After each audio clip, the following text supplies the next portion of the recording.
Baik, bismillahirrahmanirrahim. Assalamualaikum warahmatullahi wabarakatuh. Nama saya Muhammad Haram Hakim dengan NIM D101211050. Nah, saya dari Departemen Perencanaan Wilayah dan Kota, Fakultas Teknik, Universitas Hasanuddin.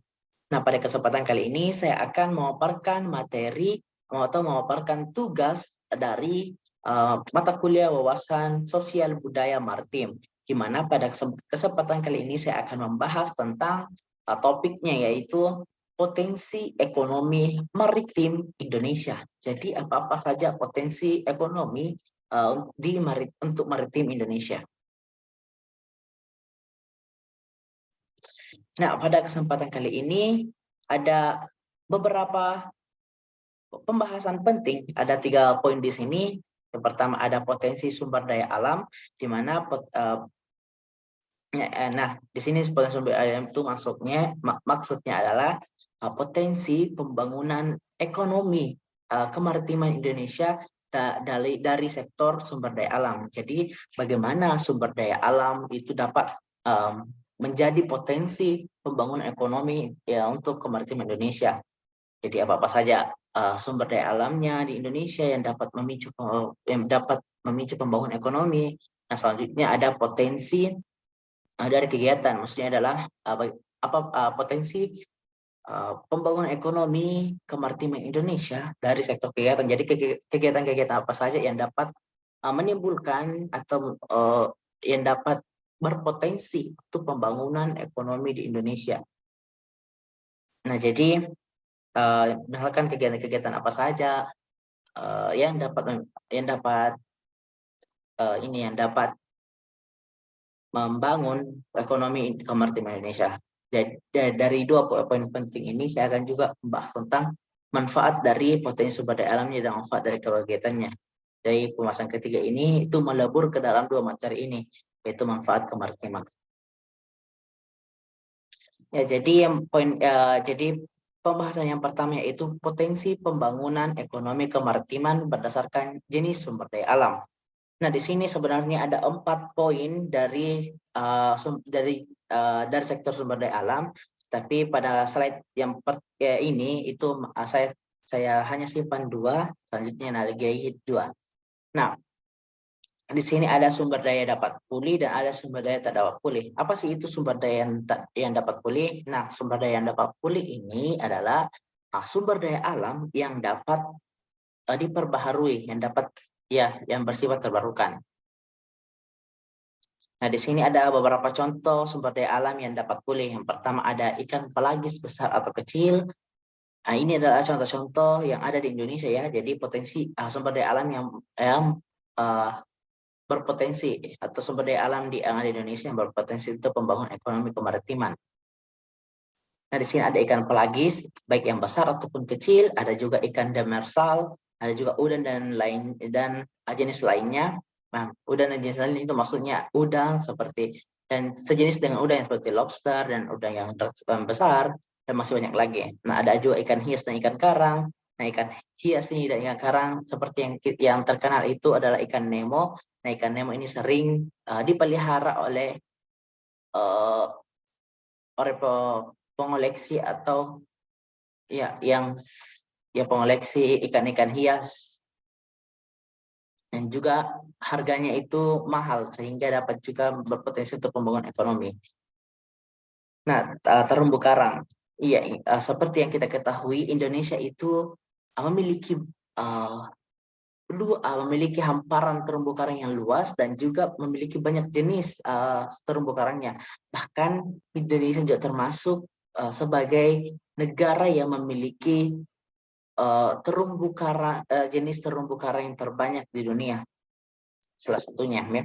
Nah, selanjutnya ada hutan mangrove. Nah, seperti kita ketahui bersama, hutan mangrove ini juga banyak di Indonesia, seperti di Maros, di Sinjai, Kalimantan juga sangat banyak, dan masih banyak lagi lah ekosistem yang ada di pesisir Indonesia. Nah, ada juga padang lamun dan pulau-pulau kecil. Seperti yang kita ketahui itu Indonesia memiliki 17.000 pulau, termasuk dalamnya pulau kecil dan pulau besar.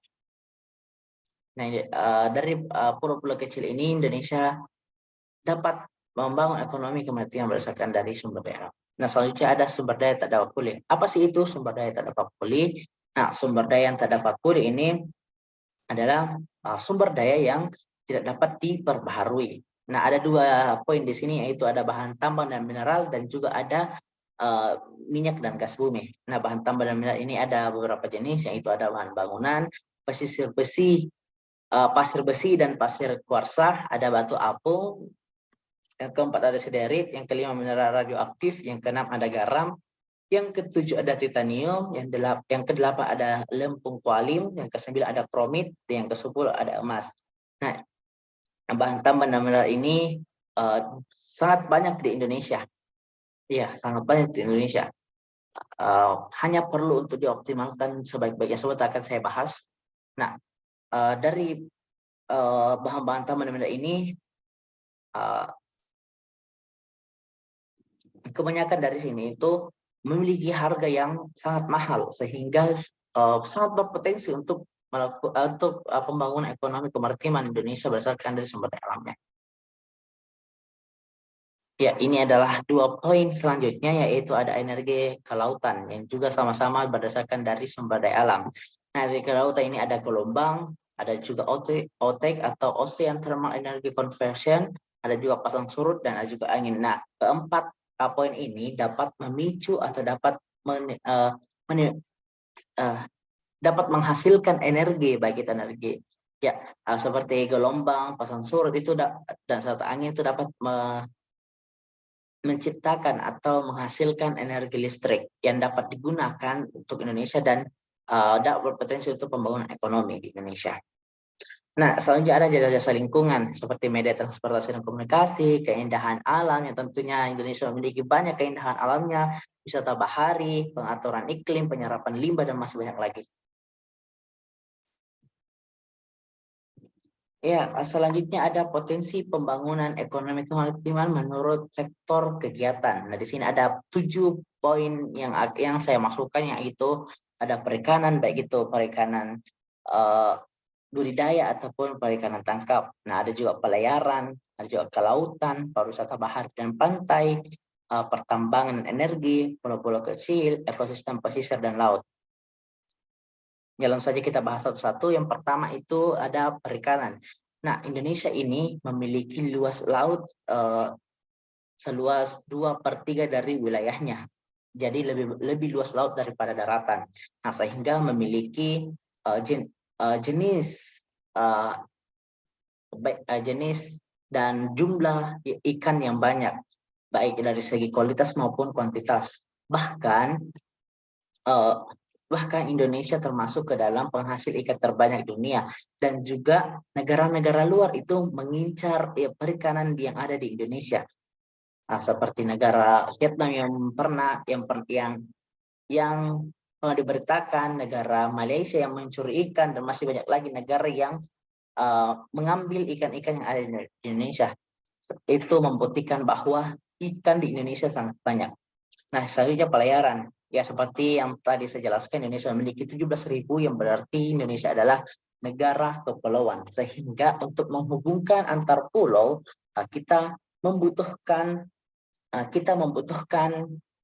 transportasi laut. Ya, seperti pelayaran. Nah, Indonesia adalah pelayaran ini dapat digunakan oleh manusia, orang, atau masyarakat, ataupun bahkan jasa. Ataupun bahkan barang. Jadi pengiriman barang itu dapat dilakukan dengan pelayaran ini.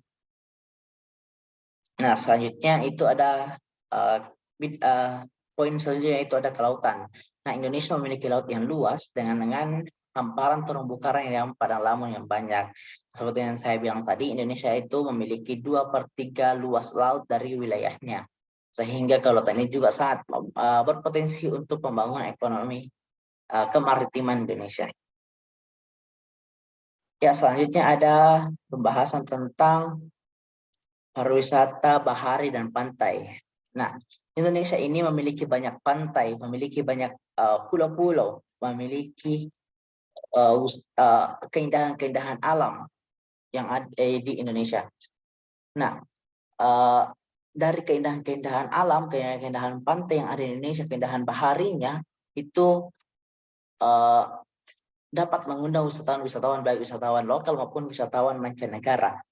Nah, seperti yang kita ketahui di Bali itu banyak sekali orang asing, banyak sekali bule yang masuk ke Indonesia untuk berwisata. Hal ini membuktikan bahwa Indonesia itu memiliki pariwisata bahari dan pantai yang bagus dan indah. Nah, seperti yang gambar itu ada salah satunya Raja Ampat, Jalan Raja Ampat juga banyak dikunjungi oleh wisatawan, baik wisatawan lokal maupun wisatawan mancanegara, sehingga dapat berpotensi untuk pembangunan ekonomi kemaritiman di Indonesia. Lalu juga ada pertambangan dan energi. Nah, ya dari yang saya kutip dari website Kementerian Energi Sumber Daya Mineral itu wilayah maritim Indonesia akan mampu memberikan tambahan nilai ekonomi hingga 1,2 triliun US dollar per tahun. Bayangkan jika semua potensi Indonesia di bidang pertambangan energi ini dimanfaatkan dengan sebaik-baiknya, maka Indonesia akan menjadi negara yang maju di bidang kemaritimannya. Nah, selanjutnya pulau-pulau kecil. Nah, Indonesia memiliki 17.000 pulau, termasuk pulau kecil dan besar.